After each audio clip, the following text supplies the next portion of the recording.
जो गौतम की स्त्री कहते हैं, गौतम जी जो थे उनको सुंदर पत्नी मिली थी। गौतम की पत्नी बहुत सुंदर थी।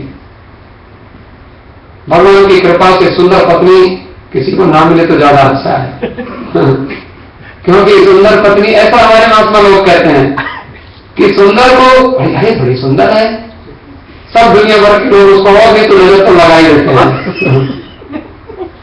गौतम कहते हैं इसको इतनी सुंदर बनाया। या तो ब्रह्मा जी ने सोचा कि इसके लिए सुंदर लड़का चाहिए।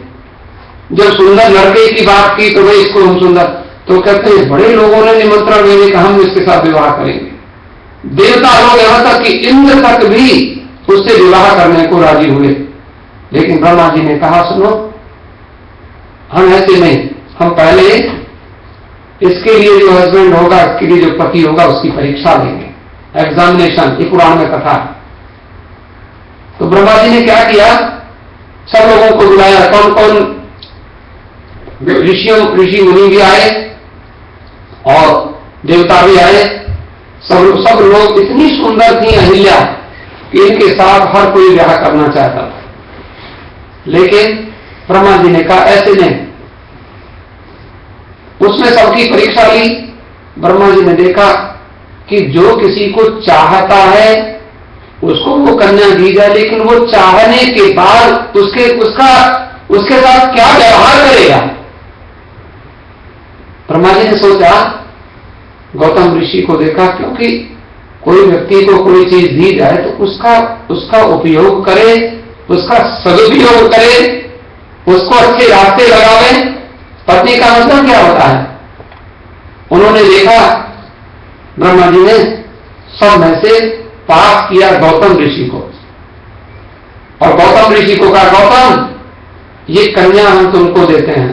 लेकिन बात क्या है, बहुत सारे लोग आए थे, गौतम के साथ विवाह नहीं किया। ब्रह्मा जी ने कहा कि तुम इसको ले जाओ, क्योंकि इसके विवाह के लिए बहुत सारे लोग आए और उनमें से हमें कोई भी व्यक्ति इसके योग्य मिला नहीं। तो ऐसा हम आपको धरोहर के रूप में ये कन्या देते हैं, इसको अपने आश्रम में रखो और इसको साल भर रखो, 2 वर्ष रखो, जब तक हम आपसे कहें नहीं। लेकिन पत्नी बनाकर नहीं, केवल कन्या को रखो। ब्रह्मा जी ने आवाज किया। गौतम ने क्या किया, गौतम ने देखा ये कन्या सुंदर है, कोई बात नहीं, लेकिन सुंदर सोई सुभग शरीरा, जो तन पाए भजे रघुवीरा। सुंदर कौन होता है, सुंदर तो वही है जो शरीर पा करके भगवान का भजन करे। कई लोग, हम लोग बड़े सुंदर हैं लेकिन हमारा हृदय बड़ा खराब होता है। सुंदर लोगों का कई बार हृदय इतना कठोर होता है कि वो पाप करने में डरते हैं। उन्होंने कहा पहले तो ये बाहर से सुंदर है, इसको अंदर से भी सुंदर बनाना होगा।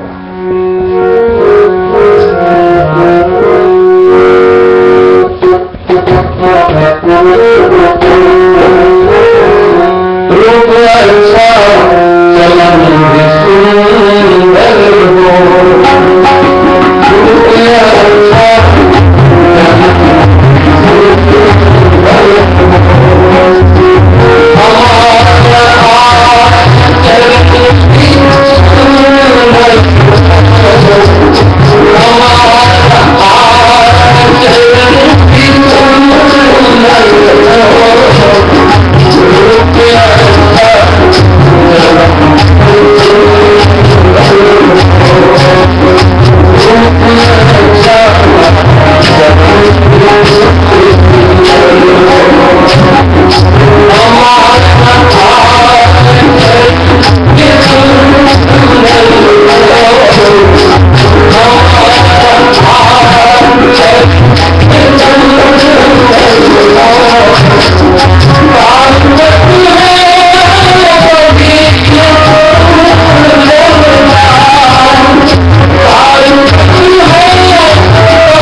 साल पहले मुझे महात्मा ने 4 पंक्ति सुनाई थी, मैंने आपको सुनाई।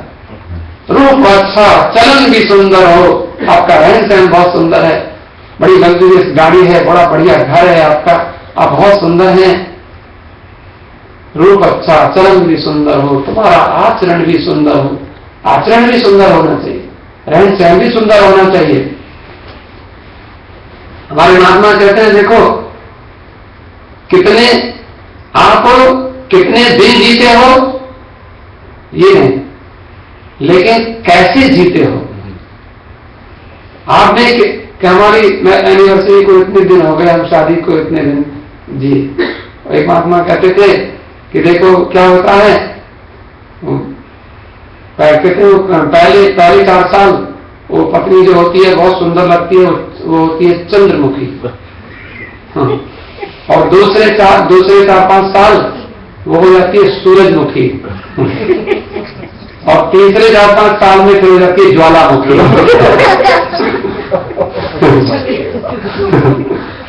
चंद्रमुखी होती है माने वो बहुत सुंदर है, और वो बेचारी जैसे कहते हो उसका सब लोग मुंह देखने आते हैं। हमारे हिंदुस्तान में तो घूंघट देखने आते हैं तो कितनी सुंदर है, और उसको मुंह दिखाई देते हैं, देखो तुम कितनी सुंदर हो, कि दक्षिणा हो। कोई उसको सोना देता है, कोई उसको पैसे देते हैं, लेकिन बाद में धीरे धीरे वो फिर वो रोक टोक करने लगती है, सुनो ऐसा क्यों, ये क्यों नहीं, तो बोली तो सूरजमुखी होगी चंद्रमुखी से। फिर जब वो फिर थोड़ा सा जब उसको कहीं कुछ और बात उसको कोई विरोध करना होता है, क्योंकि वो कब तक वो बेचारी दबी रहेगी, जब कोई बात कहनी होती है तब तो फिर वो ज्वालामुखी हो जाती है। तो माने, लेकिन ऐसा नहीं, हमारे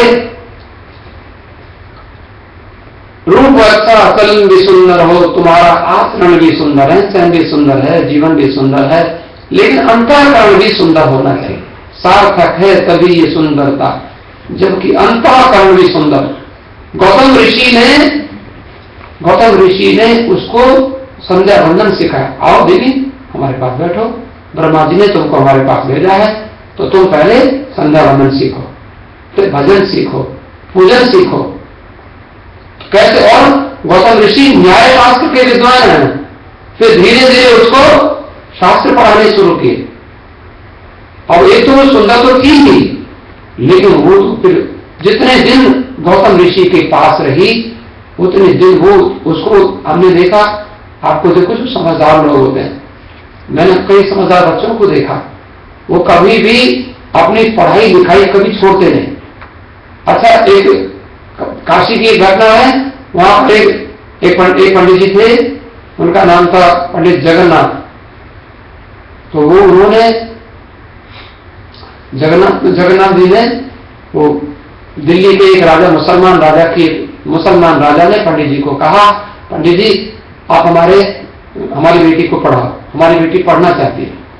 उन्होंने पढ़ाया और पढ़ने उसको 10 साल और वो खूब संस्कृत पढ़ा दिया उसको, तो पढ़ा दिया। पंडित राज जगन्नाथ, उनको जगन्नाथ नाम।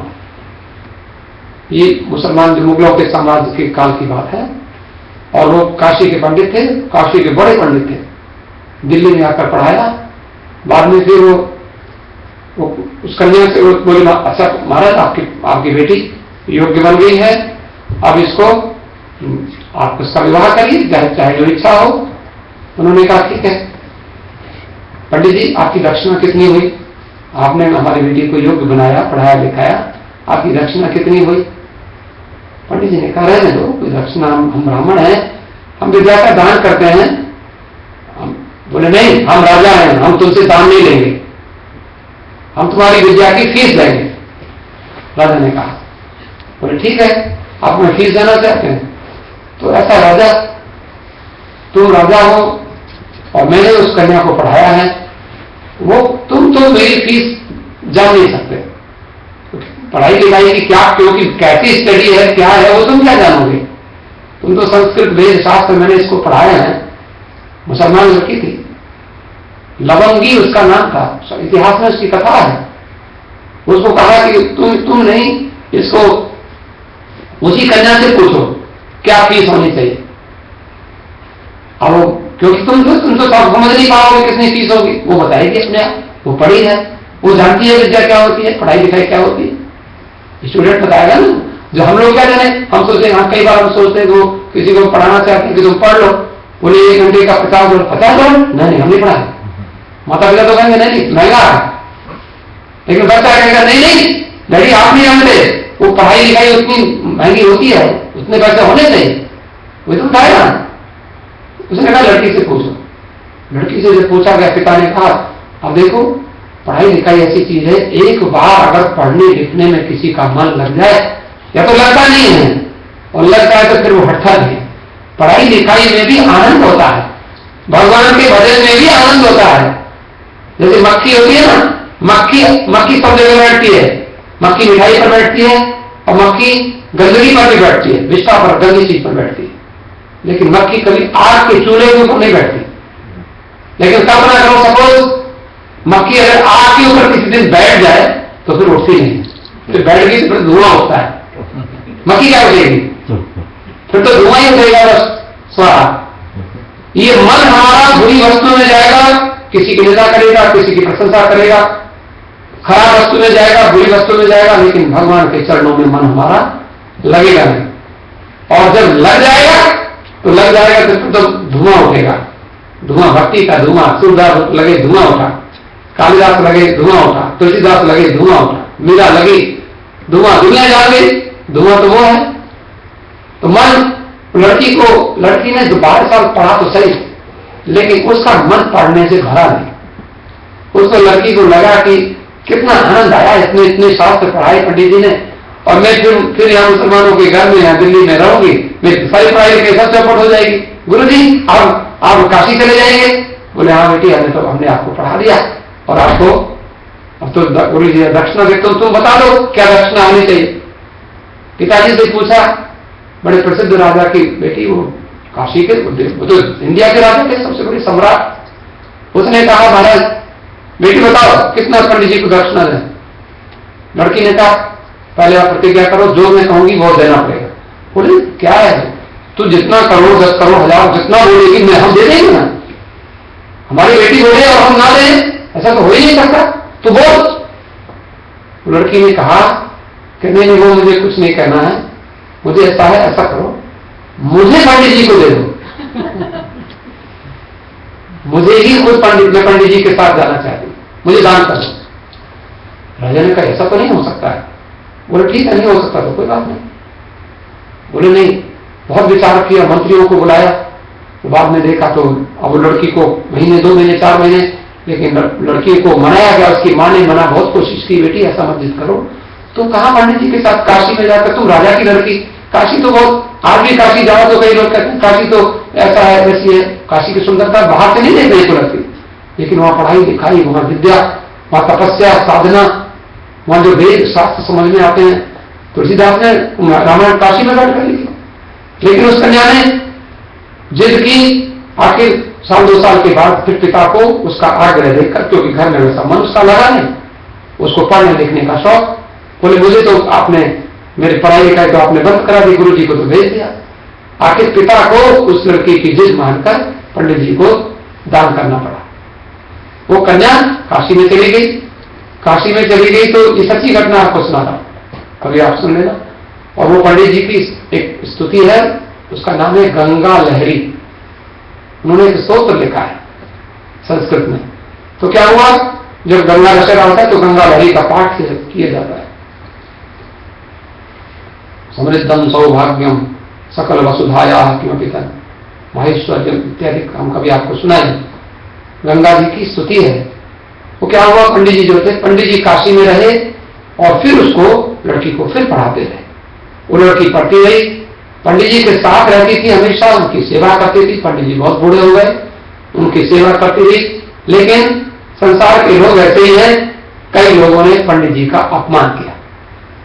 पंडित जी उस सुंदर लड़की को अपने साथ ले आए हैं और पंडित जी ऐसे हैं वैसे हैं, उनके बारे में अनेक बातें लोगों ने काशी में की। लेकिन उसमें क्या हुआ, पंडित जी तो पंडित जी थे, पंडित राव बहुत बड़े पंडित थे।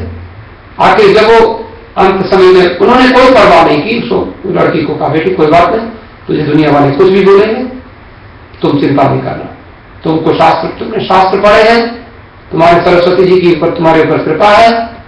उसको क्या बहुत बड़ी विदुषी हो गई वहां पंडित, वो लड़की मुसलमान की लड़की।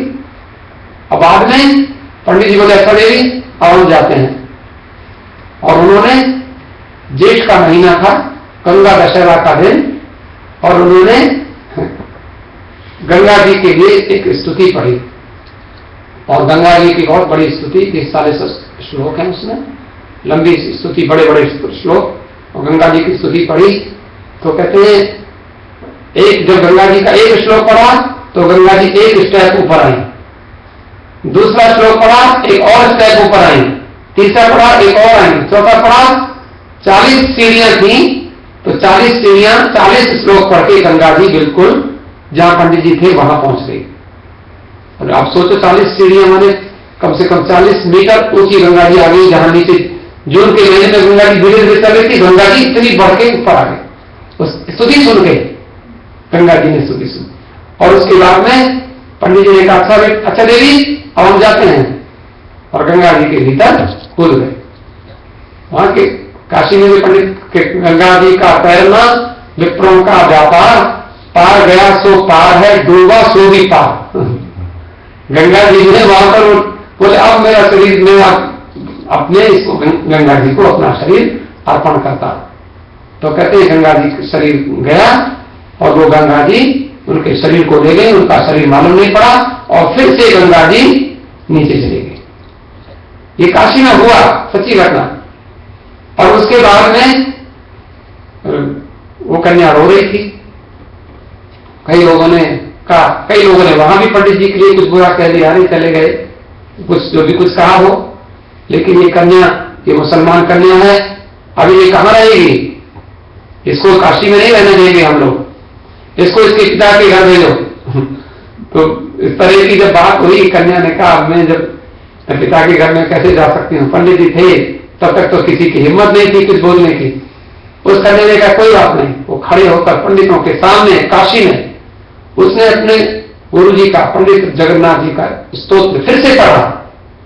कोई 40 श्लोक खुद पढ़े, और पढ़कर फिर अपने 5 सीढ़ियां और ऊपर जाकर खड़ी हो गई, और फिर से अपने बनाए हुए 5 श्लोक और पढ़े।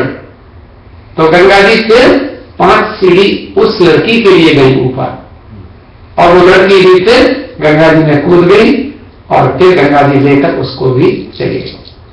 ये गंगा जी की सच्ची घटना है। तो हम लोग जो कहते हैं यहां, अब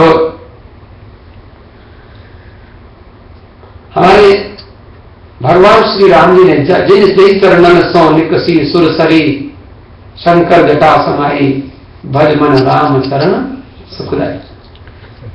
और गौतम ऋषि की पत्नी को भगवान ने चरण धूलि लगाई, और चरण स्पर्श करके कहते हैं, मैंने आपको निवेदन किया था, गौतम की जो हम पत्नी की बात बता रहे थे, अहिल्या, वो अहिल्या को जब देखा तो कई वर्ष हो गए, और गौतम ने उसको योग्य बना दिया।